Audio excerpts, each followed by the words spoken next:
ఊదల ఆవ అన్నం అంటే ఊదలు ఉడికించుకున్న ఊదలు అలాగే ఆవ కాంబినేషన్తో ఒక చక్కటి అన్నం తయారు చేసుకోబోతున్నాం. మరి ముందుగా కావాల్సిన పదార్థాలు ఏంటో చూసేద్దాం.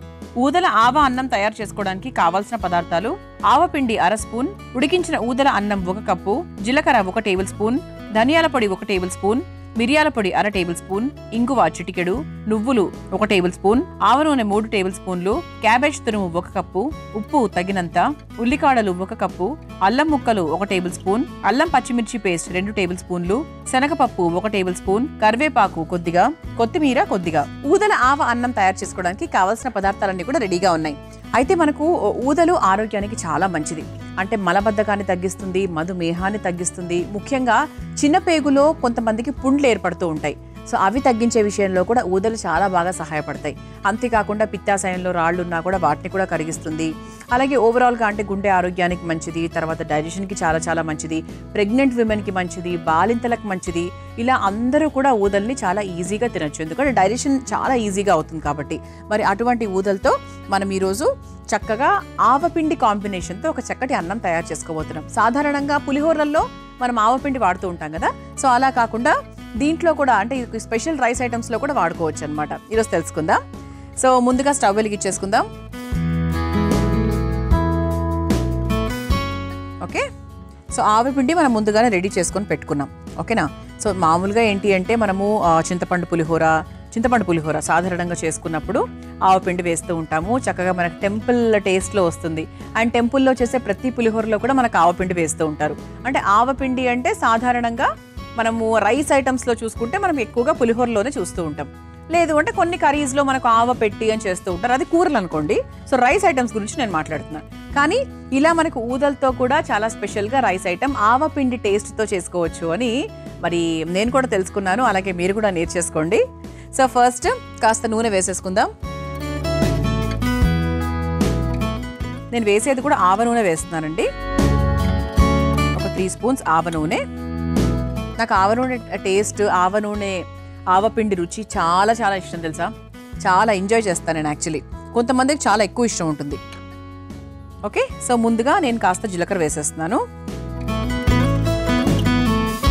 జీలకర్ర కొంచెం మనకు వేగిన తర్వాత నెక్స్ట్ వేసేసుకోవచ్చు.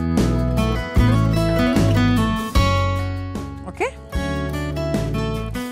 ఆ తర్వాత శనగపప్పు,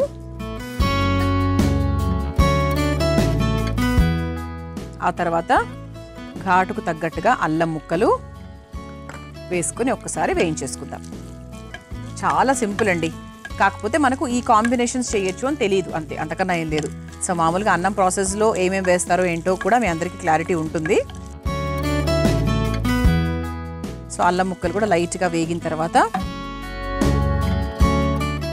కరివేపాకు కూడా వేసేసుకుందాము. అలాగే సన్నగా తరుక్కున్న ఉల్లికాడలు,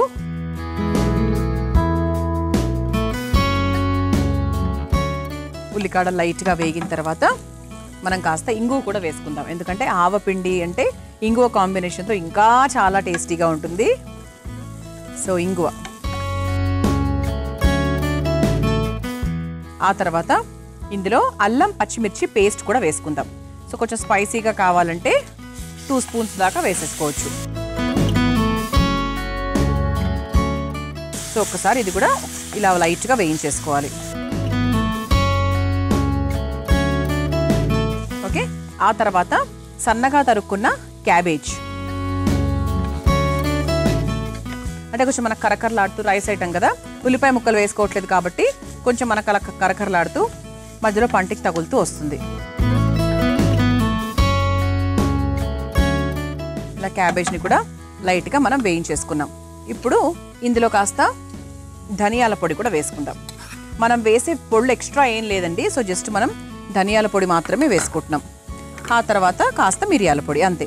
సో వేరే మసాలా పొళ్ళు అట్లాంటివి ఏమి వేసుకోవట్లేదు. ఎందుకు వేసుకోవట్లేదు అంటే మనకు ఆవపిండి అనేది మనం ముఖ్యంగా తీసుకున్నాం కదా, సో అదే మన మెయిన్ హీరో. సో అందుకేంటి అంటే ఆవపిండినే ప్రథమంగా తీసుకున్నాం. సో మరి వేరే ఫ్లేవర్స్ వేస్తే ఎక్కువ డామినేట్ చేస్తాయి కదా, సో అందుకే నార్మల్గా ధనియాల పొడి, మిరియాల పొడి కొంచెం వేసుకున్నాము. ఇంకా వేరే ఏం పొళ్ళు వేసుకోవట్లేదు. ఆ తర్వాత మనం ముందుగా ఉడికించుకొని పెట్టుకున్నటువంటి ఈ ఊదలు ఏవైతే ఉన్నాయో అవి కొంచెం సాధ్యమైనంత వరకు పొడిగా ఉడికించుకోవాలి. అది మనం కావాల్సిన క్వాంటిటీని బట్టి వేసేసుకుంటున్నాం.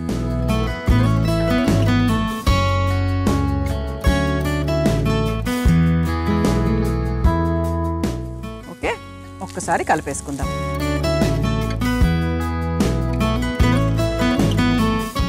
సో మనం ఇంతవరకు ఉప్పు యాడ్ చేసుకోలేదండి. దీనికి తగ్గట్టుగా కాస్త ఉప్పు కూడా వేసుకుందాం.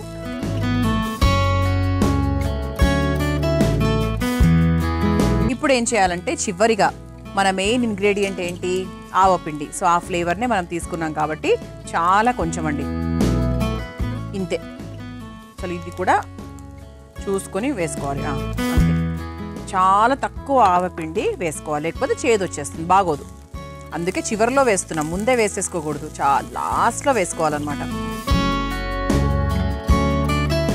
కానీ చాలా బాగుంటుందండి, నాకు చాలా ఇష్టమైన ఫ్లేవరు ఆవపిండి ఫ్లేవరు. అంటే ఆ స్మెల్ కూడా చాలా బాగా వస్తుంది. సో చివరిగా కొత్తిమీర వేసేసుకుందాం. కొత్తిమీర వేసుకొని ఇక స్టవ్ ఆఫ్ చేసేసుకోవచ్చు. ఓకే, ఇప్పుడు ఒక సర్వింగ్ బౌల్లోకి తీసేసుకుందాం.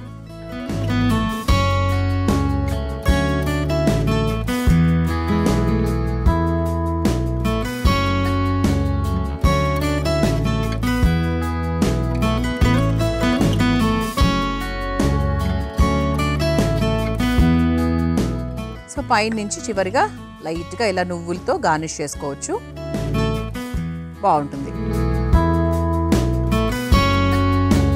ఓకే, ఇలా వేడివేడిగా సాత్వికమైన నోరూరించే ఊదల ఆవ అన్నం రెడీ. మీరు తయారు చేసుకోవాలనుకుంటే కావాల్సిన పదార్థాలు తయారు చేసుకునే విధానం మరొకసారి చూసేయండి. ఊదల ఆవ అన్నం తయారు చేసుకోవడానికి కావాల్సిన పదార్థాలు: ఆవపిండి 1/2 స్పూన్, ఉడికించిన ఊదల అన్నం 1 కప్పు, జీలకర్ర 1 టేబుల్ స్పూన్, ధనియాల పొడి 1 టేబుల్ స్పూన్, మిరియాల పొడి 1/2 టేబుల్ స్పూన్, ఇంగువ చిటికెడు, నువ్వులు 1 టేబుల్ స్పూన్, ఆవ నూనె 3 టేబుల్ స్పూన్లు, క్యాబేజ్ తురుము 1 కప్పు, ఉప్పు తగినంత, ఉల్లికాడలు 1 కప్పు, అల్లం ముక్కలు 1 టేబుల్ స్పూన్, అల్లం పచ్చిమిర్చి పేస్ట్ 2 టేబుల్ స్పూన్లు, శనగపప్పు 1 టేబుల్ స్పూన్, కరివేపాకు కొద్దిగా, కొత్తిమీర కొద్దిగా. ఊదల ఆవ అన్నం తయారు చేసుకునే విధానం: ముందుగా స్టవ్ వెలిగించి బాండీలో ఆవ నూనె వేసి వేడయ్యాక అందులో జీలకర్ర, పచ్చిశనగపప్పు, అల్లం ముక్కలు, కరివేపాకు, ఉల్లికాడలు, ఇంగువ, అల్లం పచ్చిమిర్చి పేస్ట్, సన్నగా తరిగిన క్యాబేజ్ వేసి వేయించుకోవాలి. తర్వాత అందులో ధనియాల పొడి, మిరియాల పొడి, ఉడికించుకున్న ఊదల అన్నం, సరిపడా ఉప్పు వేసి కలిపి 2 నిమిషాల పాటు మగ్గించుకొని చివరిగా ఆవపిండి, కొత్తిమీర వేసి కలిపి సర్వింగ్ బౌల్లోకి తీసుకుని పైనుంచి నువ్వులతో గార్నిష్ చేసుకుని సర్వ్ చేసుకుంటే ఊదల ఆవ అన్నం రెడీ.